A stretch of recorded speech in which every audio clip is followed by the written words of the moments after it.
Bueno, buenos días. A continuación entonces vamos a ver lo que es la epilepsia de curso catastrófico o maligno, mejor conocido como encefalopatía epiléptica. Digamos que este término tiene tanta importancia desde hace tanto tiempo que vamos a empezar con la creencia que tenían los aztecas en Mesoamérica de la epilepsia de curso maligno.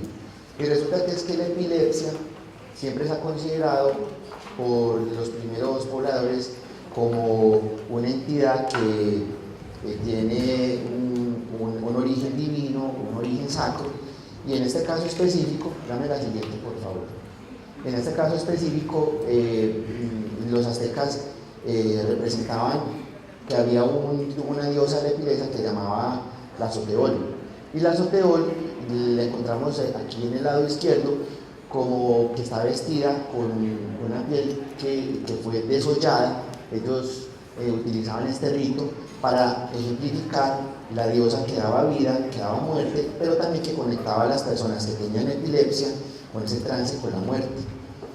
En el lado derecho de la pantalla ustedes tienen a la Xoteol y aquí tenemos, empieza digamos la riqueza ilustrativa de la cultura azteca, que tiene que ver con ciertos elementos semiológicos que podemos ver en las crisis convulsivas, como es por ejemplo el vómito ictal. La siguiente. Y actualmente, por ejemplo en México, se reconoce como el símbolo nacional de la Asociación Mexicana de Neurología, la Xoteol, como dadora de vida, pero también guardando los elementos que mostraban, por ejemplo, lo que era el arresto motor, la mirada fija, el grito ictal. Para empezar, entonces, vamos a definir muy brevemente ciertos conceptos que son muy importantes entender. Y es, ¿qué es una convulsión? Es la representación motora, sensitiva, experiencial, neurovegetativa, que tiene las convulsiones que da la epilepsia, que tienen las crisis, ¿cierto? El diagnóstico de una convulsión es eminentemente clínico. Nosotros no necesitamos validar, por ejemplo, con un electroencefalograma o con un estudio de imagen que se trata no de una convulsión. Digamos que todo parte del conocimiento de la fenomenología de cómo se organiza la actividad ictal. Siempre va a ser generado porque hay hipersincronía neuronal, eso lleva a que haya despolarización, pérdida del potencial de acción de reposo. Y el foco epileptogénico se encarga, digamos, de generar las manifestaciones por medio de las redes neuronales, ¿cierto? Que no son más que los tractos de sustancia blanca que conecta una parte con otra, ¿cierto? La más grande es el cuerpo calloso, por ejemplo. La epilepsia es ya un trastorno en el que hay una tendencia a estar presentando crisis convulsivas no desencadenadas a repetición. Hace poco la Liga Internacional contra la Epilepsia, la ILAE, definió que incluso uno con una sola convulsión puede tener epilepsia. Por ejemplo, la epilepsia rolándica, que es una de las epilepsias focales idiopáticas más frecuentes, si yo tengo una crisis típica, que es una crisis en sueño, con sonidos faríngeos, que es muy facial, muy braquial, bilateral, acompañado de una pérdida de conciencia en un niño que tiene de 4 años a 8, pues hombre, es una epilepsia rolándica hasta que se muestre lo contrario, ¿cierto?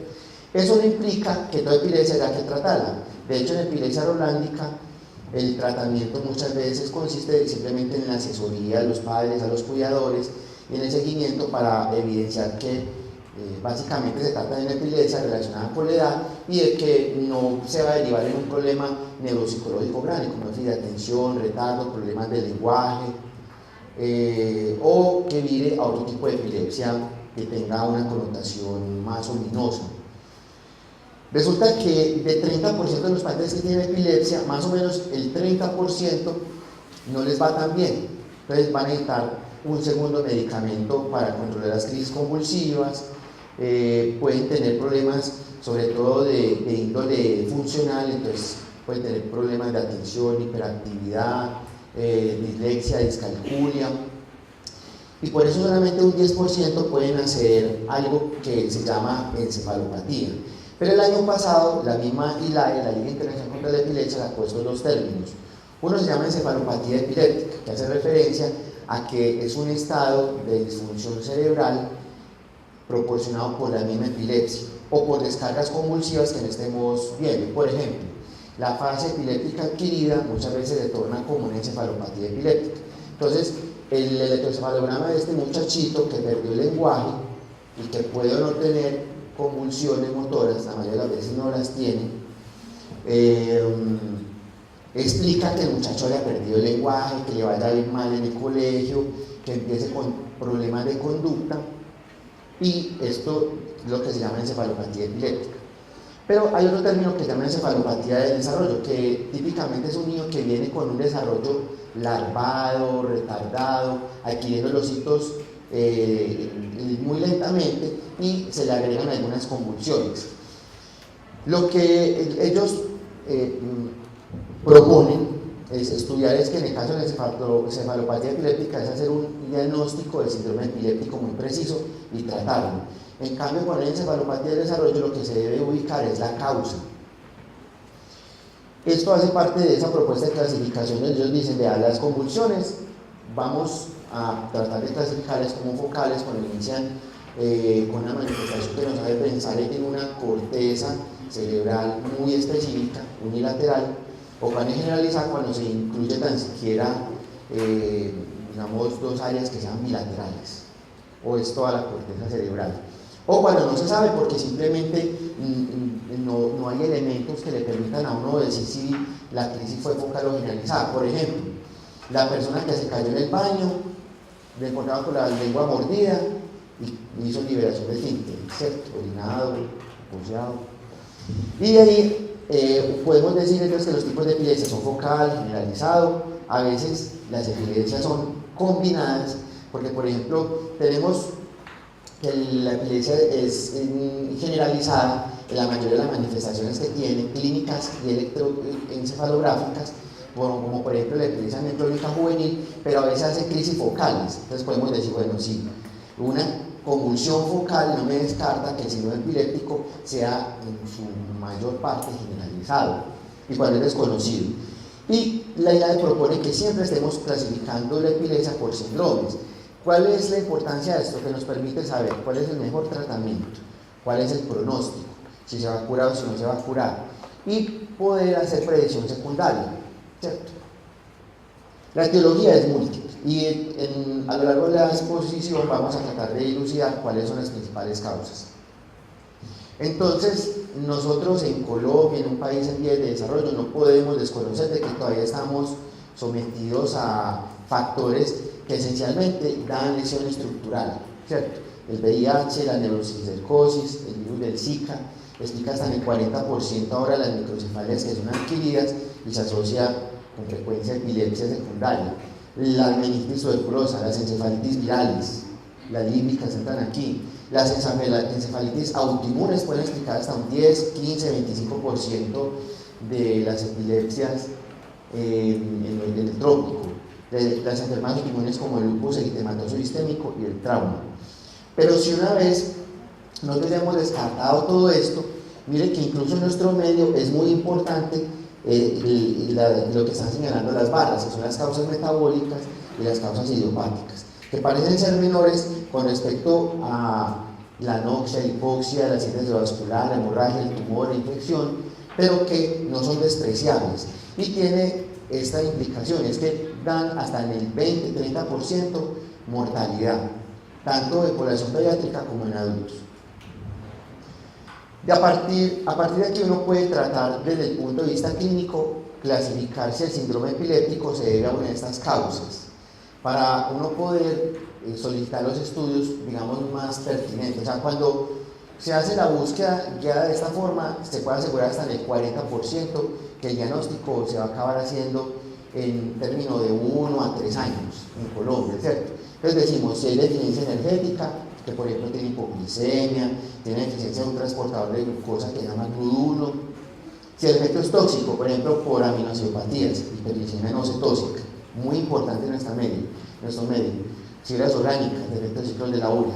Cuando hay una función neuronal que está alterada, por ejemplo, las enfermedades de depósito lisosomal, cuando hay problemas de neurotransmisores, cuando hay malformaciones cerebrales asociadas. Miren que, por ejemplo, las enfermedades metabólicas per se no siempre son malformativas, pero nosotros vemos, por ejemplo, niños que tienen defectos peroxisomales y si tienen malformaciones de desarrollo de la corteza, síndrome biopercular, polimicrogiria, paquigiria, que es muy de la cesura de Rolando.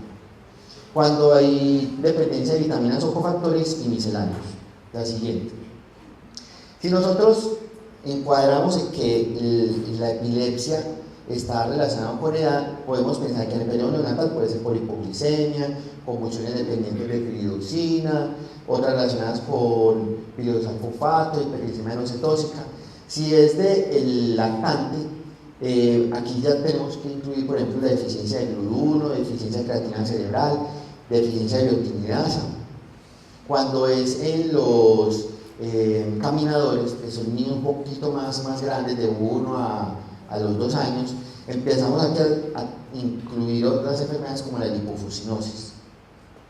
Y si es en la edad escolar, enfermedades mitocondriales, lipofuscinosis juvenil y epilepsias micrónicas progresivas. Si clasificamos el síndrome epiléptico, entonces los pamos infantiles siempre deben de hacernos pensar en enfermedades de moléculas pequeñas, de deficiencia de biotinidasa, mitocondriales y en nuestro medio hiperglicemia no cetóxica. Si la epilepsia es con crisis mioclónicas, hiperglicemia no cetóxica también. A veces hay unas variedades que son atípicas y que empiezan más adelante y pueden tener la primera manifestación como una epilepsia con crisis mioclónica, o sea, brincos, sacudidas. Epilepsias mioclónicas progresivas tenemos el AFORA, el MERF. En nuestro medio hemos podido llegar al diagnóstico de varios pacientes que tienen esas epilepsias cuando la causa es un MELAS. Epilepsia con convulsiones tónico-clónicas generalizadas en deficiencia de GLUT1, lipofuscinosis, con epilepsia con convulsiones estático-mioclónicas, que es lo que se conoce como síndrome de 2. Tenemos aquí deficiencia de GLUT1 y también lipofuscinosis. Epilepsia con crisis multifocales, lipofuscinosis y deficiencia de GLUT1. Y epilepsia parcial continua, que es lo que se conoce como síndrome de Kochenikov, cuando es, por ejemplo, un síndrome de Alpers. Siguiente. Este es un estudio que se publicó hace 3 años en Acta Neurológica Colombiana, donde mostramos que nosotros, como departamento de Antioquia, somos quizás la población que tiene mayor prevalencia de hiperglicemia no cetóxica. Mostramos como los síntomas y signos iniciales eran, por ejemplo, somnolencia, hipoactividad, hipotonía y pobre succión. Y en la evolución se pudo evidenciar que estos muchachos hacen una parálisis cerebral hipotónica o distónica o espástico-distónica y succionan mal, el llanto es un llanto débil, el estado de conciencia casi siempre es algo que oscila entre la somnolencia hasta la obnubilación, que son hipotónicos, hipoactivos, que todos convulsionan y que las convulsiones son refractarias a los medicamentos, que es cuando se siguen presentando las crisis convulsivas a pesar de que se han utilizado los medicamentos muy bien utilizados. La siguiente. El patrón característico en la neonatal es este, que se llama estallido supresión. Entonces, si nosotros en Antioquia tenemos un niño que tiene ese perfil clínico o evoluciona así, el electroencefalograma es imprescindible porque nos debe hacer pensar inmediatamente en esto. También si es del clúster de la población que viene del oriente. La siguiente. Aquí nos metemos un poquito más con otras enfermedades que son de depósito lisosomal, como la lipofuscinosis. Hasta el momento ahí he descrito 12 tipos relacionados con un gen específico. Estas proteínas funcionan en diferentes niveles, a veces son proteínas de membrana, a veces son proteínas que son de tipo funcional, y hay unas que tienen un curso clínico que ya se ha empezado a poder aclarar. Lo siguiente. Por ejemplo, en la lipofuscinosis tipo 2, cuando tiene una presentación típica, que es la que usualmente hacen el 65% de los pacientes con esta enfermedad, ellos empiezan más o menos luego del año de vida con retardo de lenguaje. O sea, el niño empieza a ser mono y bisílabos a los 9 o 10 meses. Pero luego el muchacho no es capaz de empezar a pegar dos palabras que sean bisilábicas, como por ejemplo decir mamá vamos, dame tete, no quiero. no lo pueden hacer, o sea, se quedan estancados y luego asocian la primera convulsión. Esta es de las enfermedades que da epilepsia miotónica progresiva, pero puede dar cualquier tipo de convulsiones. Se describen menos las que son atónicas, astáticas, pero pueden tener cualquier otro tipo de convulsiones. Y luego, cuando la epilepsia se hace intratable, ya se empieza a asociar un síndrome neurológico muy complejo, muy amplio, muy severo, que incluye déficit cognitivo, ataxia, mioclono, ceguera retiniana y cortical. Y llegan a un estado de postración donde suelen morir antes de la primera década de la vida. La resonancia empieza a mostrar cambios, desafortunadamente, ya cuando ha empezado la fase de declive neurológico acelerado, empieza a mostrar atrofia de la corteza, a veces es más supratentorial que infratentorial, pero puede afectar también el cerebelo. De hipointensidad de los tálamos, que es lo que ustedes ven acá, y usualmente cuando ya están así, estos muchachos están en epilepsia refractaria, con ataxia, con epilepsia miotónica progresiva. El electroencefalograma es sumamente importante, pero tiene la gran desventaja de que es estadio sensible.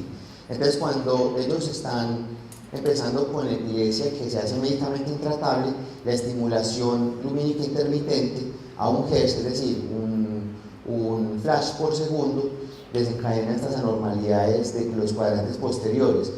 Entonces, aquí están organizadas sobre todo a nivel parieto-occipital, ¿cierto?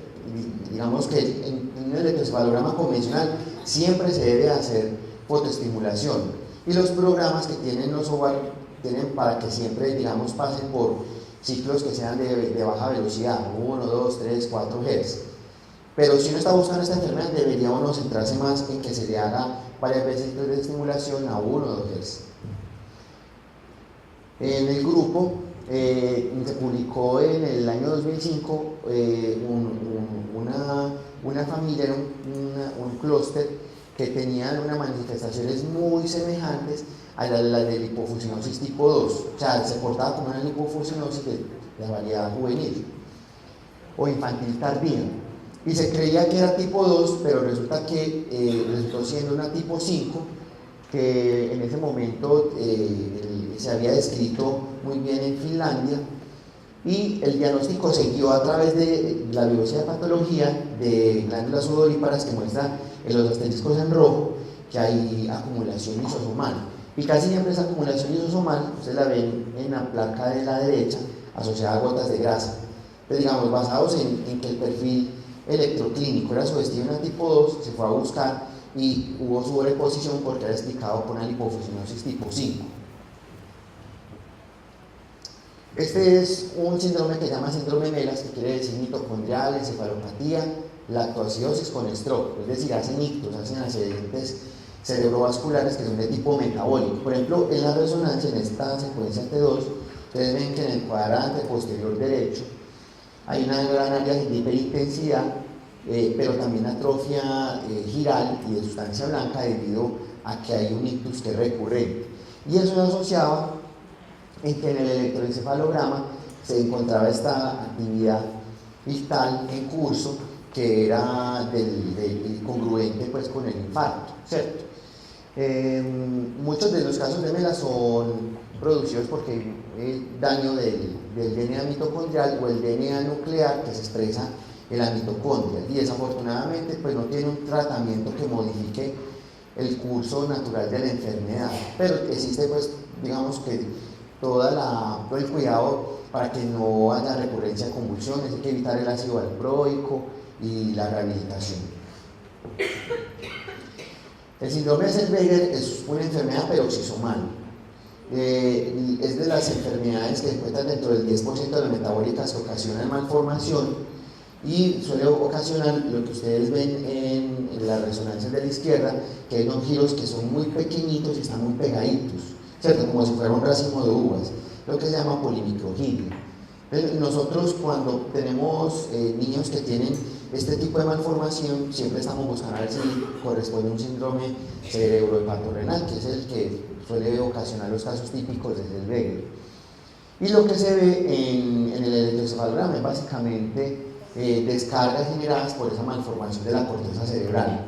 El diagnóstico se puede hacer por análisis de los ácidos grasos de cadena muy larga, que se conocen como VLSFA, y el tratamiento es básicamente sintomático. El grupo también ha descrito que incluso teniendo las epilepsias generalizadas idiopáticas, que en algún momento se consideran como benignas, pueden haber cursos malos de encefalopatía epiléptica. Este fue un estudio en el que se reportó una familia, tenía todos estos miembros que ustedes ven acá, con una diferencia en la expresión de la enfermedad, que era autosómica dominante, pero además muchos de ellos tenían crisis mioclónicas, astáticas y muchos tenían retardo mental. Y estaba asociado a una mutación que se consideró severa, asociada con epilepsia de convulsiones febriles plus, ¿cierto? Así que este era el pedigrí que básicamente mostraba dos fenotipos. El primer fenotipo es el que ustedes ven en las figuras que están en negro, que tenían digamos, la expresión de la epilepsia con crisis febriles y afebriles y que eran generalizadas. Y el otro fenotipo importante es el que tiene los punticos que tenían convulsiones febriles. Entonces ven como por ejemplo en todas las líneas familiares hay uno o más miembros que están afectados. Muchos de ellos tenían encefalopatía epiléptica, ¿cierto? Estos pacientes son los que conviene hacerles un adecuado diagnóstico molecular porque se sabe que el tratamiento con bloqueadores de canales de sodio rápido y lentos les puede generar una variación maligna hacia el curso de la epilepsia. Este otro estudio que se hizo era mostrando la etiología genética de las enfermedades que daban encefalopatía epiléptica. Entonces aquí se incluyeron la epilepsia autosómica dominante del lóbulo frontal, que está relacionado con un canal de acetilcolina, epilepsia parcial también, mioclónicas progresivas del tipo de Ullrich-Lumburg, de MERF. MERF es un acrónimo que quiere decir mitocondrial, encefalopatía, fibra rasgada roja. O sea, es una enfermedad que tiende a dar epilepsia con miopatía mitocondrial. Tenemos también enfermedades de Batten, que es la lipofuscinosis de inicio tardío, la de la fora, epilepsia progresiva con retardo mental, mioclónica juvenil, idiopática generalizadas y convulsiones neonatales benignas. Lo que ellos encontraron es que cuando se iba a caracterizar la encefalopatía epiléptica, encontraron que hay más de 40 tipos de epilepsia que la pueden ocasionar. Y además encontraron que los factores genéticos son tan complejos que un locus puede dar expresión a varios tipos de epilepsia. Y una epilepsia puede ser generada porque tiene una expresión fenotípica de varios loci que puede llevar al mismo síndrome electroclínico, que es lo que ellos llamaron epístasis. La siguiente. Este es un paciente del Hospital General que tenía 6 años de vida. Es un niño que había empezado después del periodo neonatal con un estado de conciencia muy malo, somnolencia, letargia, y a los 3 años empezó a asociar convulsiones facilitadas por la fiebre. Se le hizo diagnóstico de epilepsia, se trató con carbamazepina y a los 6 años el niño hizo un estado epiléptico, y esto fue lo que pudimos encontrar, un ritmo que se llama RADS, que quiere decir rítmico de alta amplitud sobreimpuesto con puntas, se conoce como RADS, y es típico del Alpers. Este niño se estudió para síndrome de Alpers y se encontró que tenía los niveles séricos de la timidina, estaban muy elevados, y entonces luego nos fuimos a evaluar el gen TIM, que tiene que ver con la fosforilación de esta timidina, y estaba mutado. Entonces le hizo el diagnóstico de síndrome de Alpers. Estos niños no pueden recibir ácido valproico porque hacen una falla hepática que usualmente es fulminante. Entonces nos sirvió pues para hacer la consejería genética y también adecuar bien el tratamiento, porque el niño evolucionó con epilepsia refractaria. Entonces las crisis eran más o menos susceptibles a los medicamentos. Y este es un estudio que viene en curso, ya está culminado, está en proceso de publicación, donde nosotros tomamos pacientes de varios centros de atención, se hizo la clasificación de acuerdo al tamaño de las moléculas. Entonces tenemos aquí relacionantes de metabolismo de moléculas pequeñas, por ejemplo, glicemia no cetósica, de moléculas grandes cuando, por ejemplo, era una enfermedad de depósito lisosomal, y defectos por producción de energía, mitocondriales, cadena respiratoria. Y encontramos que el patrón electrocefalográfico que suele predominar en las de moléculas pequeñas es el multifocal, y también la ipsarrimia y estadio-supresión. En cambio, en el déficit de energía suele predominar el multifocal. Cuando fuimos a ver cuáles de estos pacientes tenían encefalopatía, encontramos que la gran mayoría, más del 80%, solían evolucionar con encefalopatía epiléptica, o sea, no encefalopatía de desarrollo, sino encefalopatía epiléptica, que pudimos constatar desde el punto de vista clínico y electroencefalográfico, y también con epilepsia refractaria. Es decir, que aquí tuvimos una asociación simultánea entre estos dos marcadores, ¿cierto? O sea, lo que habíamos mencionado, la epilepsia refractaria, es muy probable que en algún momento asocie encefalopatía, si las convulsiones siguen presentándose. El patrón que solía predominar en ellos era ampliamente reconocido como patológico. Entonces, miren que aquí, por ejemplo, tenemos multifocal, ipsarrimia y estadio-supresión. Pero definitivamente depende mucho el momento en el que se coja y se evalúe el paciente, porque no siempre el principal síntoma va a ser la epilepsia y las convulsiones, sino que en algún momento puede llegar a ser la parálisis. Por ejemplo, en hiperglicemia no cetósica. La siguiente. El tratamiento. El tratamiento de los pacientes que tienen encefalopatía epiléptica parte, digamos, desde lo que hemos llamado tratamiento sintomático. Otros llaman paliativo porque no cambia el curso maligno de la enfermedad, que tiene que ver con la nutrición, con si necesita gastrostomía, traqueostomía, la terapia física, la rehabilitación basada en las metas. Es decir, si yo ya tengo una parálisis generada por un accidente cerebrovascular, pues hombre, al menos evitar escaras, úlceras postpresión, contractura dolorosa. Lo que es el apoyo psicológico, el apoyo espiritual, también lo que tiene que ver con el manejo del dolor en algún momento, sobre todo en las fases terminales, y hay unas pocas entidades que tienen tratamiento. Entonces, por ejemplo, la deficiencia de glúcido, en este momento se considera que el tratamiento estándar debe ser dieta cetogénica. La epilepsia dependiente de cofactores, las vitaminas, la deficiencia de se llama guanidinoacetato metiltransferasa, lo que es la suplementación con creatinina, nodarginina y aleornitina. Si es fenilcetonuria, pues la dieta que es baja en fenilalanina. Y si tiene déficit de serina, pues proporcional serina. Por lo general, estos pacientes en algún momento siempre hay que tratar de llevarlos a una junta de cirugía de epilepsia para que se les puedan ofrecer dos cosas. La primera, una reorganización del tratamiento antiepiléptico, que suele incluir la dieta cetogénica. Y la segunda, cirugía de epilepsia, que consta pues desde resecciones y desconexiones hasta estimulación cerebral profunda. ¿Cierto? O sea, no solamente que sea un tratamiento basado en el reemplazo de la causa, en la atención de la causa, sino también que lo tenemos que tomar desde el punto de vista paliativo y con metas a disminuir la presentación de las crisis convulsivas. Y la otra. Este es un cuadro que resume básicamente lo que les había mostrado y cómo es importante hacer el diagnóstico de las causas de encefalopatía epiléptica, porque eso cambia definitivamente el manejo, el pronóstico, y evitamos que vengan más miembros afectados. Y la última es para mostrar pues que a diferencia de lo que veíamos al principio con los aztecas, que databa de 927-1580 a.C., aquí tenemos que hoy en día nosotros también sentimos que los pacientes con encefalopatía epiléptica van mal, pero tenemos una concepción un poquito más organizada de la enfermedad y que debemos de trabajar en grupo para que sea, por ejemplo, el médico de la atención primaria el que canalice al paciente a los grupos responsables de que se pueda llegar a hacer y a pulir bien el diagnóstico, para nosotros saber bien a qué nos enfrentamos, ¿cierto? Bueno, muchas gracias.